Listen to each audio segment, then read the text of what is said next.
morning, and thank you so much for joining us today.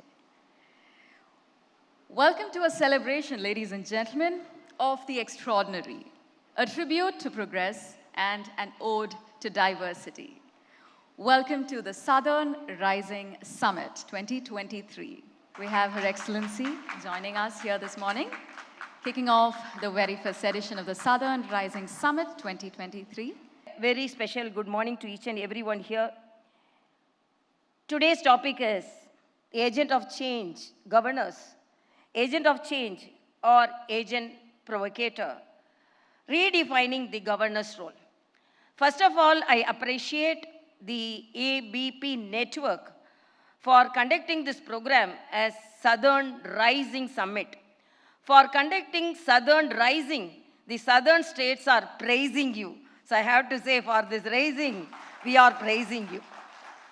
Because most of the time, the Southern states feel that they are not projected properly and they are not taken care of properly, and their talents are not projected in a way it should be shown to the rest of the country.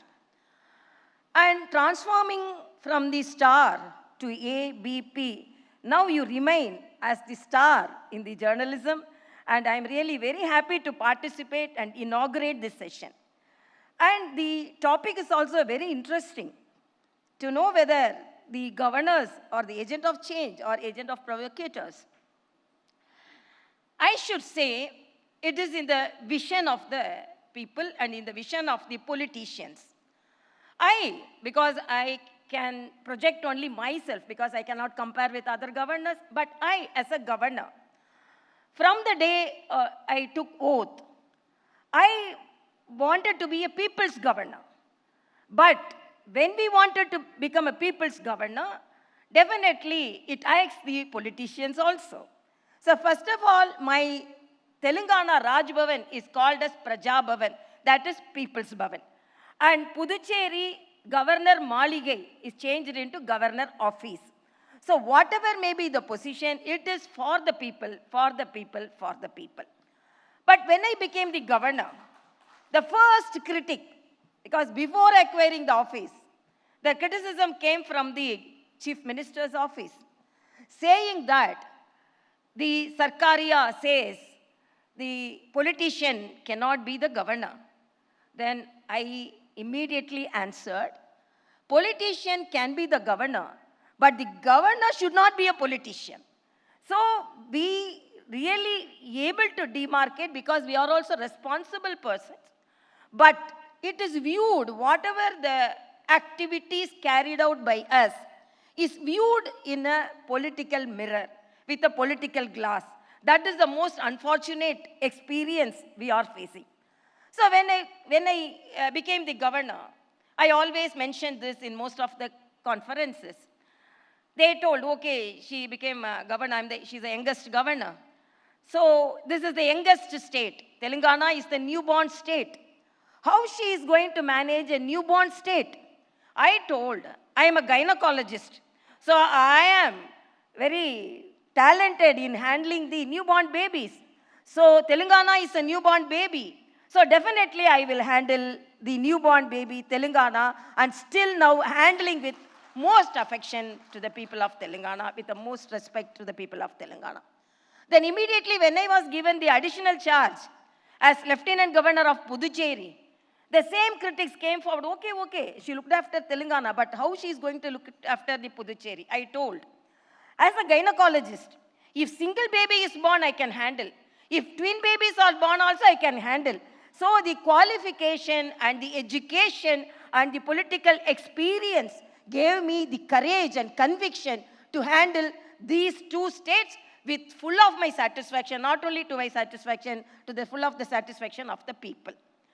And as it is mentioned here, agent of change, definitely, because I wanted, from the beginning, I told the government that I will be a catalyst, I will be a bridge. But whether they believed or not, before, when I had a good relationship with the Chief Minister, because they did not follow the Ayushman Bharat. There is a scheme, Arogya Shri. But in Tamil Nadu, Ayushman Bharat and the Chief Minister schemes are incorporated. So I got the information from Tamil Nadu and submitted to him. And after reading that, they also adopted the Ayushman Bharat.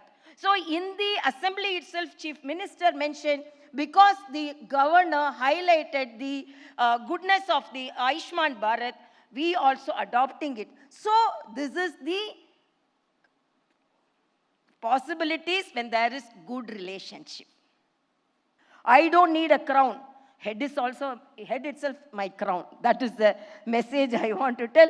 And I'm really happy as a Southern Zone Conference and Conclave, I am able to participate in that. And again, I'm telling, I don't want to be a contradictory person. I want to be a constructive person. And repeatedly, whatever may be the challenges I faced, everything, I have adopted 6 tribal villages.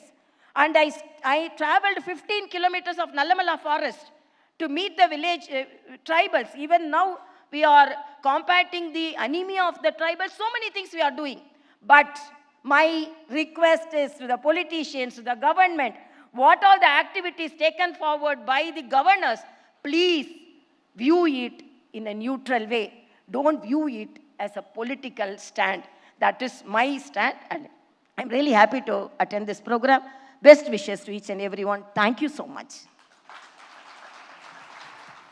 Our session chair and speaker, ladies and gentlemen, please give it up for Dr. Palnivel Tyagarajan and Mr. Chetan Vagal.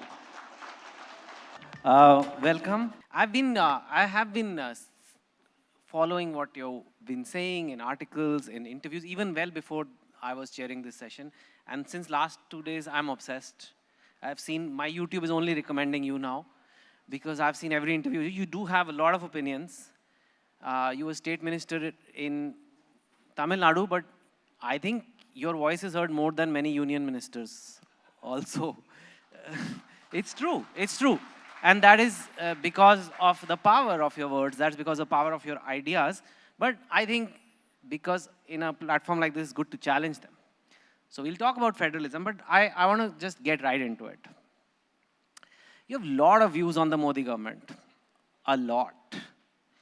Now, let me just play devil's advocate. They'll say, I mean, amongst the millions of people who do vote for the BJP and also the government itself will say, listen, you've given pride, you've given you national pride, you've given you Hindu pride, we've given you infrastructure, we're making highways, we made metros, we're making airports, we have schemes, Ujjwala, Ayush, we have schemes, we have lifted profile of India, G20, this, that. What is so wrong in that? I mean, what's so bad? I mean, can't you just like appreciate that what we're doing? And on the other hand, you find a lot of things wrong in the way the government is run, or at least you don't feel it's the best way to do things. How do you counter this? Like, pride is there, you know, growth is there, everything is there, now life is good.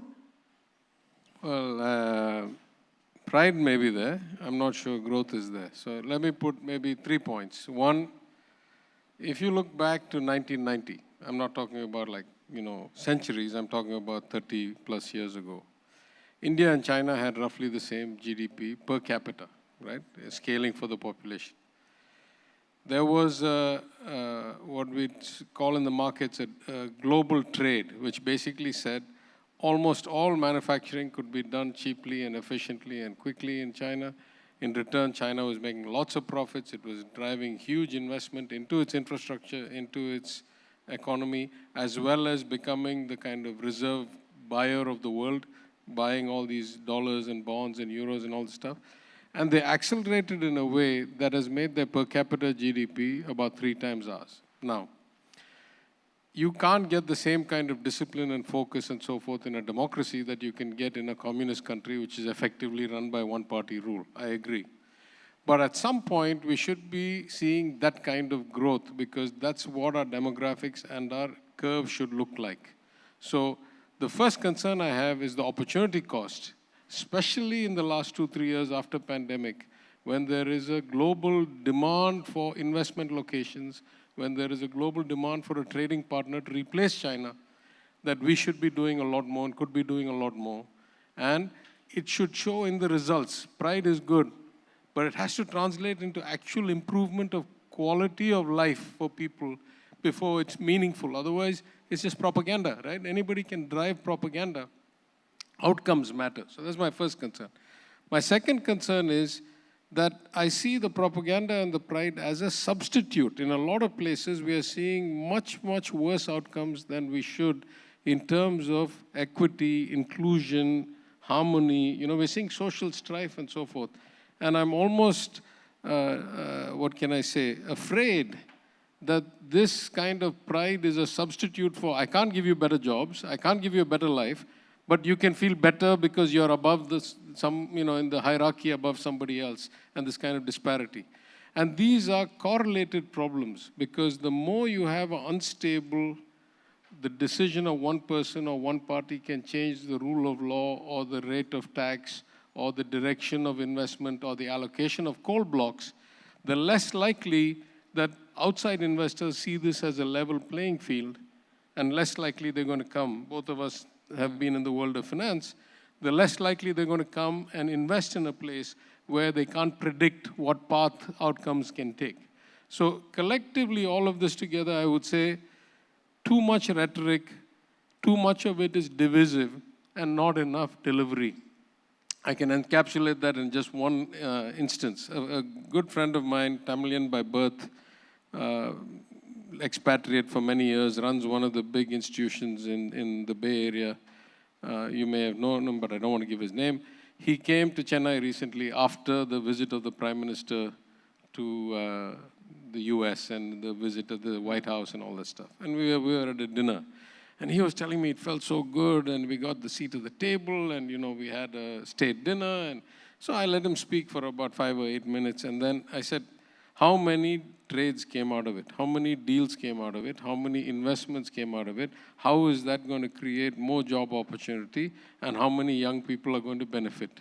You tell me that, I get excited.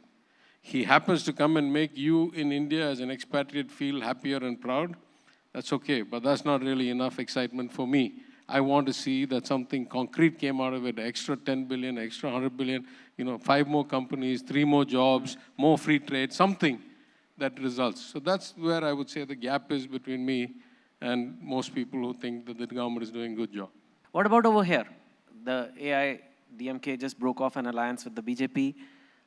Why do you think that, was that a surprise to you? Why do you think that happened? And do you think it'll have an impact on the elections? Are you able to answer that?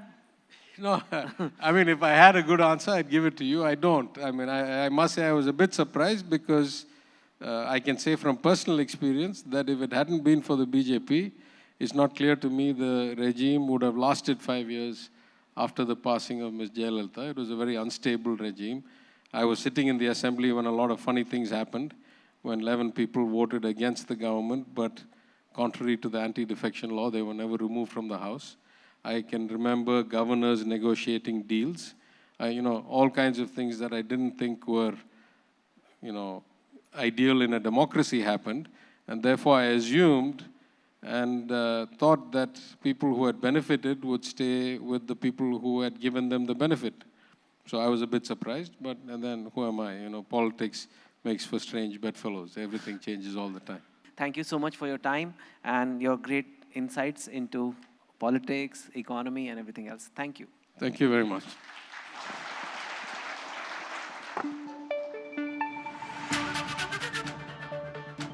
Ladies and gentlemen, Ms. Radhika Bajaj. A loud round of applause for this session in search of freedom, the personal and the political. A warm welcome again, sir. Thank you. I think the first question I have to ask is that your life has been so adventurous, sometimes difficult. How is it revisiting that life when you write a memoir? Well, here's the secret. When you write a memoir, you do have to remember. And you, in a way, relive your life. And what I have learned is that reliving your life is actually better than living it. It's like a memory. An event takes place, 30 years ago. And the reality is that there was so much going on, you know, that you hardly noticed that. But when you remember, you have the luxury of time. You can play God. You can leave something out. You can take something in, put something in. And therefore, a memory is often better than the event. And so, that's what I say, all of you. Good reason to write your memoir is to relive your life and actually play God and have a second life. Why, if you can have two lives, why have only one? Why not? Absolutely. So, you know, I read that you were always passionate about writing. And yet, in your early 20s, I believe, you went on to work in the sales team of Procter & Gamble. The company went by another name then. Why at that time did you not pursue the passion of writing? Because you famously said that one must make a life, not just a living. So there are so many of us who want to pursue the passion, right? But the living comes in the way. Well, you know, I mean, I've been an oddball. When I was 1.5 years old, my mother said, "This is a difficult child." I mean, she wrote a diary, and in that diary I found, "This is a difficult baby." And by the age of 4, she was calling me a troublemaker. And so there were these crossroads right through my life, and I could recount it to you. The one that's relevant to your question is when I came home one day. I was in KG, kindergarten, in Lahore, model town.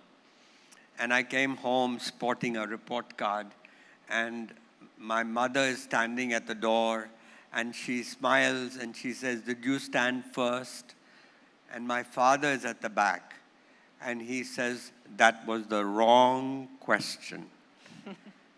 Ask him what he likes about school. Does he like to draw? Does he like to read? Who are his friends? And so on. So I had right through my life 2 influences. My mother kept reminding me that I had to make a living, and my father kept reminding me that I had to make a life. And so the next dramatic moment I can remember is when I got this unbelievably, at that time, a scholarship to go to Harvard. And as an undergraduate. And so I remember it's Palam Airport. My mother has tears in her eyes. And she's telling me, "Now be sure to study something useful. You have to come back home and get a job." And she says, "Why don't you be like your father?" My father was an engineer. Right. So you'll get a job as an engineer. I don't think mothers have changed much even now. They're like, "Fine, you're doing this, but how are you going to earn a living?" Right? Exactly. I want to read you the best line. I'll read you the dedication, which is, "To the happy few who don't take themselves too seriously." So that is really the book. Meaning, take your work seriously, but not yourself seriously. I don't think we could have ended on a better note than that. So thank you very much once again, ladies and gentlemen, Shri Gurcharan Das.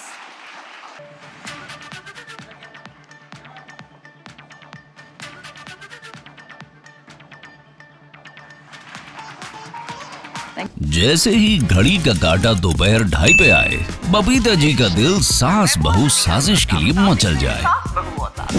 और ये है इनकी बहू, पूरे दिन office की tension हो जाए गॉन जब ये करें अपना फेवरेट शो फ्री टाइम पे ऑन। इनकी तरह आप भी देखें अपना फेवरेट शो अपने टाइम पर और डाउनलोड कीजिए एबीपी लाइव ऐप अपने स्मार्ट टीवी पर।